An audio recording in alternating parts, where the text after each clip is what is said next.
Greetings, my fellow nerds and xenomorphs. It's Nick from Icore Comics here, welcoming you to Sci-Fi Sundays, where we bring you the most iconic and amazing science fiction from around the universe.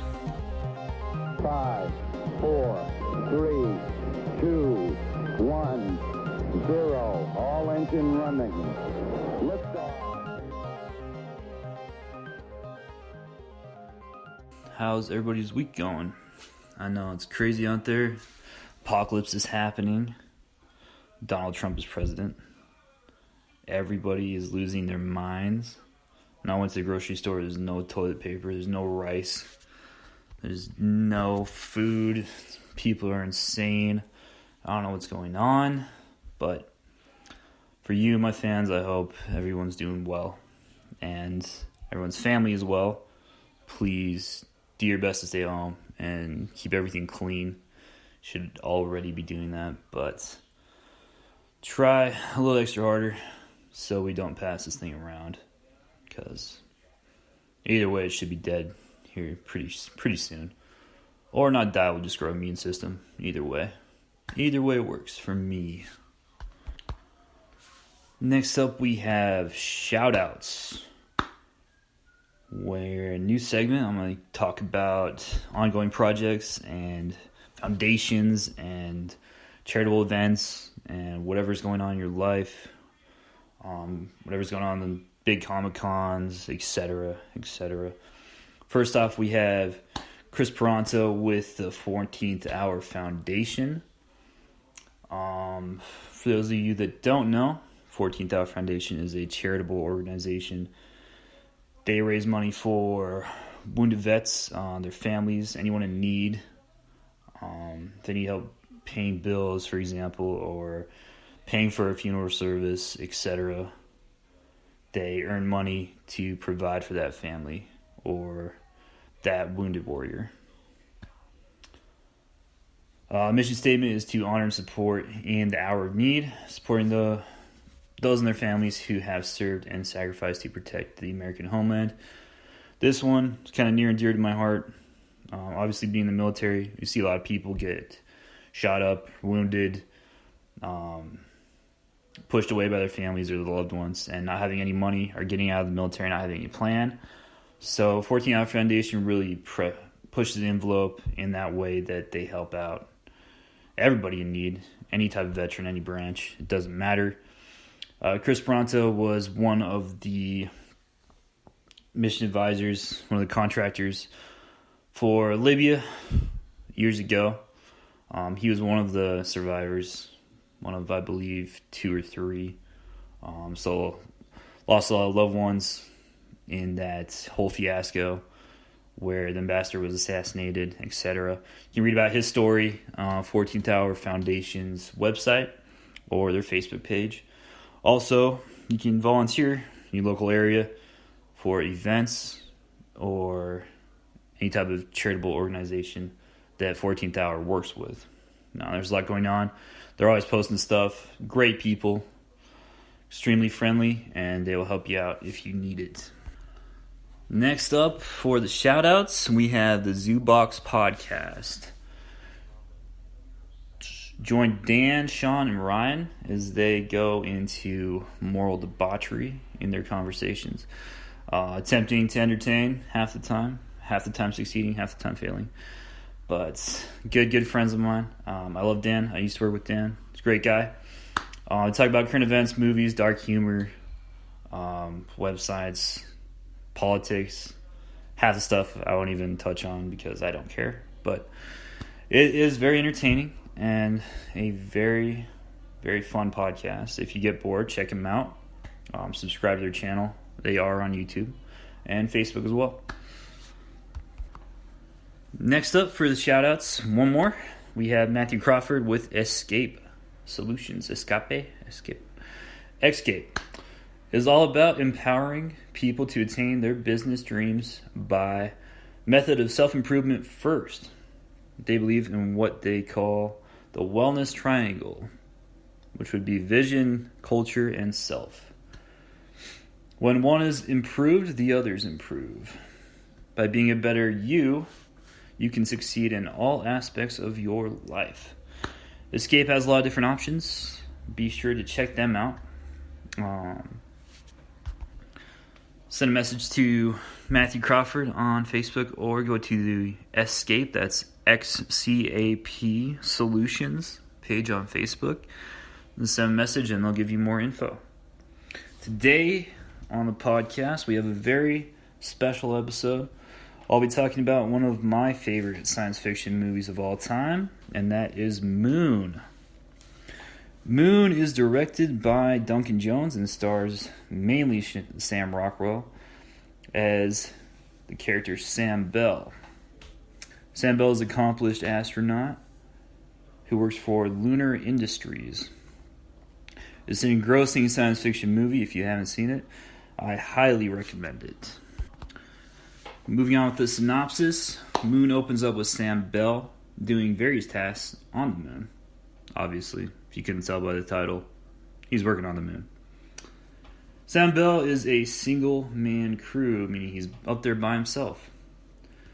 He's working out his final days on his 3-year contract, also very close to losing his mind, seeing various visions and various lights, and slowly and surely losing it on the moon, as one would expect if you're by yourself. His main job on the station is to transfer or process lunar rock into extracted helium-3, used to provide the Earth with pollution-free power from nuclear fusion. It's an interesting concept, extracting lunar rock and transferring it and processing it into helium-3. Once we run out of resources on the Earth, it will probably happen, venturing on to the moon and various planets. Once we get to Mars, once Elon Musk launches his space exploration and goes to Mars and gets different resources, I'm sure it will happen. Eventually the Earth will run out. Moving on, we have Gertie. Gertie is Sam's robot AI, and he's played by Kevin Spacey. Most of Sam's interaction, that's a good one. But most of Sam's interaction, on the moon is with him and Gertie. Sam and Gertie's interaction are priceless. They make a lot of jokes back and forth. It's that comic relief you need in such a dismal movie when you're by yourself. The following and the rest of the synopsis will be spoilers, so if you haven't seen the movie, check it out. Play it, watch it, enjoy it. Come back to the podcast. Listen to the rest of the podcast, and then think about everything that you watched and you heard. So, just again, spoilers ahead. Alright, if you haven't seen the movie, spoilers ahead. So, the approximate year is 2035. Lunar Industries is basically evil, sadistic, insidious in their nature.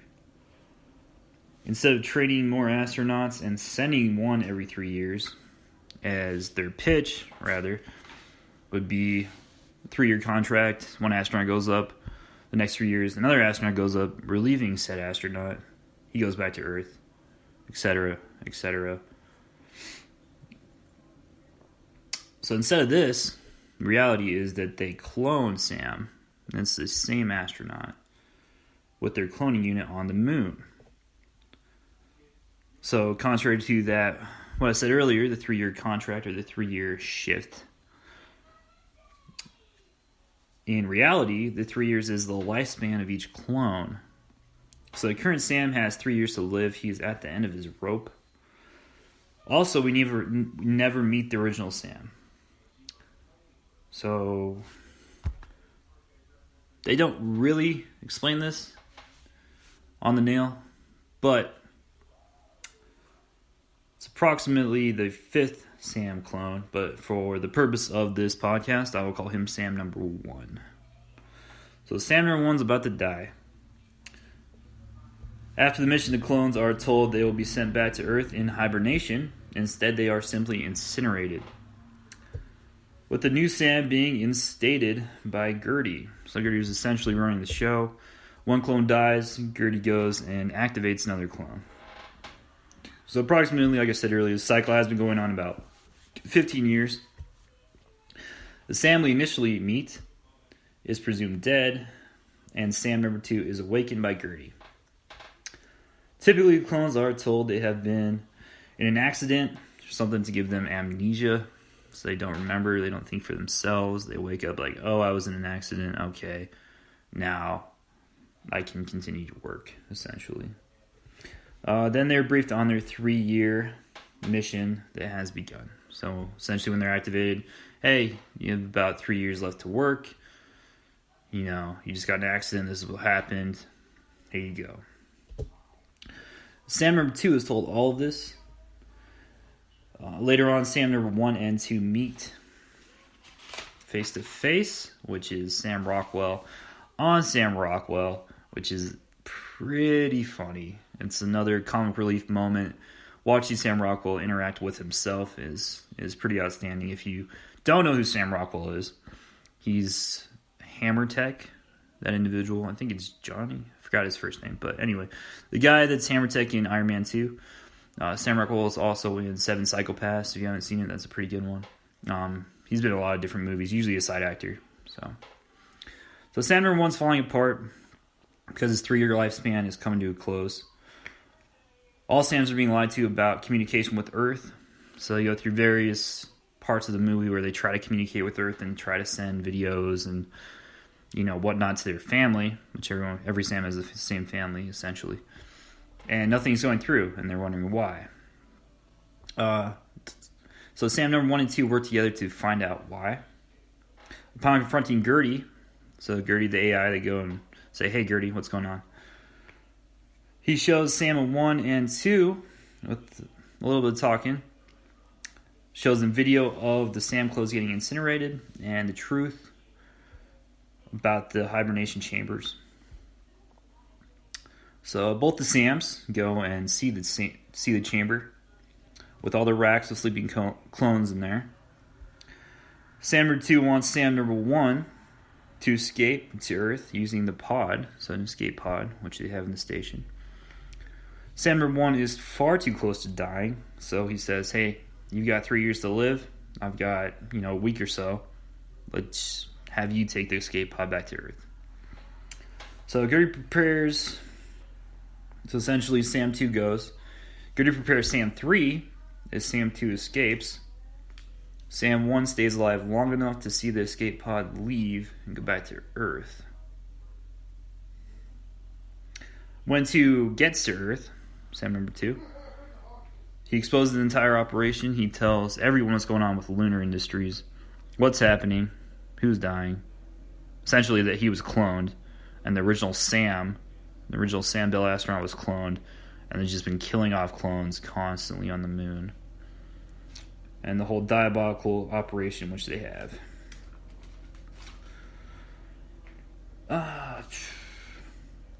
This is essentially the end of the movie.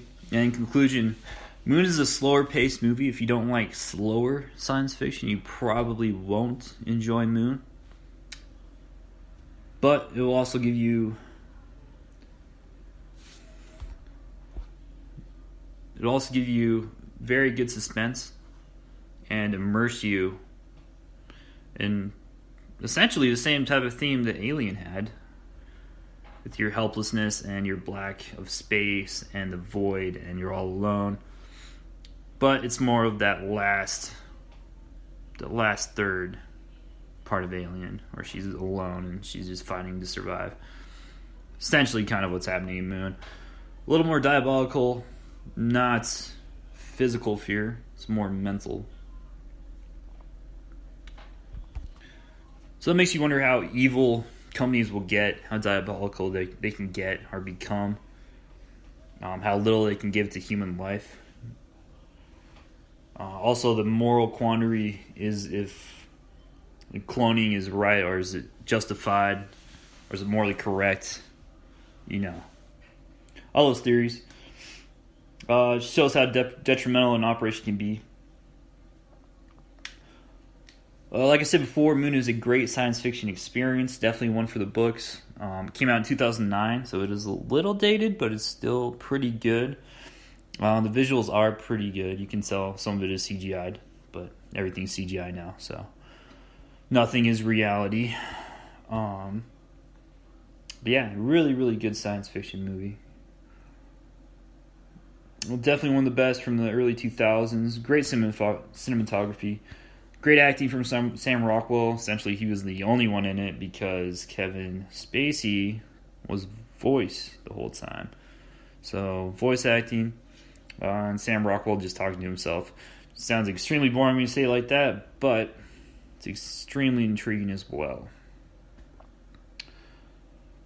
If you haven't seen End of Days, or if you have seen End of Days, rather, it's a lot like that. You have Arnold coming back, and he's seeing different Arnold, hanging out with his family, doing different things. It's more like that, and except for the fact that it's in space and he has zero interaction. So he has to think about all this stuff, everything going on in his head, and try to stay sane on the moon, which is definitely a feat. That's about it for Moon. If you have any questions about Moon or want to talk about Moon, please leave your comments below or send me a message on iCore Comics page. Next up, we got our promotion. We have a brand new newsletter. Please subscribe to that. Link in the description. We've got a new segment I'm going to be doing, monthly winners. And the monthly winners will decide if they'd like a comic or a print. And this month's winner is Ryan Butler. Ryan, if you're listening, send me a message. I will send you a signed print or a signed comic of your choice. And we will be doing that every month. We'll do another one on the 1st of next month. So all you have to do to enter into the free race, essentially, is like and subscribe. Subscribe to the newsletter. You have a brand new newsletter made by my wonderful manager. It's very, very nice. Newsletter's going to keep you updated on all the cons we go to, all the new books we got, all the new art we got, YouTube, Spotify, everything we have. So please subscribe to it. A lot of good information. The con coming up. We've got Las Vegas, Nevada. Amazing con down in Las Vegas on June 26, 27, 28th. Hopefully it does not cancel. I have my doubts, but we will keep our fingers crossed. And if you guys do go down there, I'll see you down there in the Artist Alley. I'll have a lot of new material, new comics. A lot of fun down there. I'll probably be dressed up as a certain Guardian of the Galaxy. If you guys have seen my cons before, you know what I'm talking about. If you haven't already, please subscribe to the YouTube. I'll continue to put the podcast on YouTube and Spotify. And we will have a lot of good videos from the con when we go down. All will be uploaded to YouTube. Probably go YouTube Live as well. The Degenerate Zayak and His Unruly Adventures is the new issue. The Kickstarter for said issue will begin on the 1st. The Degenerate Zayak and His Unruly Adventures is based on Zayak, and he's in what's called New Philly. New Philly is a flying city above Philadelphia, which drugs and depravity have taken control of. Zayak is joined with his team of renegades, and they fight drug dealers and dinosaurs and aliens. It's very sci-fi-esque, so check it out. We'll have the description on the link, and that will be coming out right before the con, probably at the end of the Kickstarter. So Once we launch the Kickstarter, please pre-order your issue, get the Kickstarter funded, and then I'll get it out to you guys. Comics are quite a bit of money, so the Kickstarter definitely helps out getting everyone their issue. And obviously I'm going to sign every single one of them. I'm going to do a special edition and a regular edition, so it's up to you, whichever one you want. But it's going to be a badass issue. I'm super excited. Zach's going to be full color, about 30-some pages. Also, for the shout-outs, if you want to be, like I said in my last video, shout-outed, I'm just making up words over here. If you want to be in the shout-out segment, please message iCore Comics on Facebook or send me an email, icorecomics@hotmail.com, and we will get your creation project, group, or page shouted out. I gotta think of a new term. So we'll get all the information on here. Any volunteer opportunities you guys have, etc., etc. Any Comic Cons you want on the podcast, let me know. Any movies you want reviewed, let me know. Also books, also comics. I'm staring at about 1,500 comics that I have in my collection, which I know isn't much compared to some of you, but a lot of Batman. If you want a Batman issue, reviewed, or Superman, or Iron Man, or Punisher, or Deathstroke, or Deadpool, etc., let me know, and I will review it. I'll break off from the sci-fi habits for a little bit to review a comic. No problem with that whatsoever. So moving forward, we're going to have the podcast every Sunday. I've decided to do it once a week. So please subscribe. Let me know what you want to see.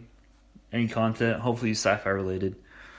We don't have to do dismal, dystopian, black void shit like I've been doing the last two. But if you want to keep on that track, we certainly can. I like dystopians.